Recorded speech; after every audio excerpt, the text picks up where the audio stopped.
Heavenly Places, a devotional by Ellen G. White. Cooperating with Heaven, January 21st. Work out your own salvation with fear and trembling, for it is God which worketh in you both to will and to do of his good pleasure.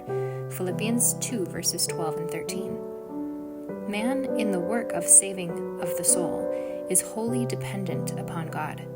He cannot of himself move one step toward Christ unless the Spirit of God draws him, and this drawing is ever and will continue until man grieves the Holy Spirit by his persistent refusal. The Spirit is constantly showing to the soul glimpses of things of God, and then a divine presence seems to hover near. And if the mind responds, if the door of the heart is opened, Jesus abides with the human agent.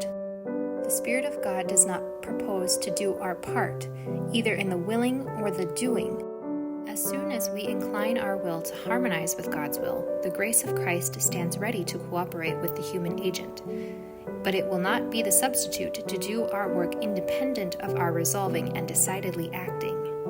Therefore, it is not the abundance of light and evidence piled upon evidence that will convert the soul.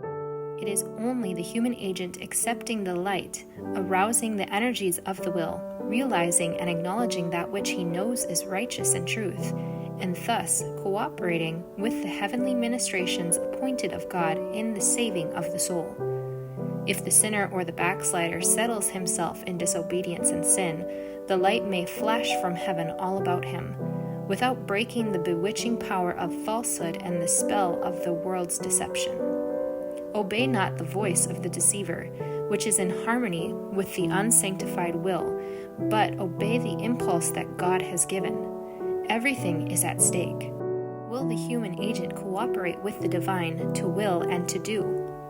If man places his will on God's side, fully surrendering self to God's will, the high and holy endeavor of the human agent takes down the obstruction he himself has erected. The rubbish is cleared away from the door of the heart. The defiance barricading the soul is broken down. The door of the heart is opened, and Jesus enters to abide as a welcome guest.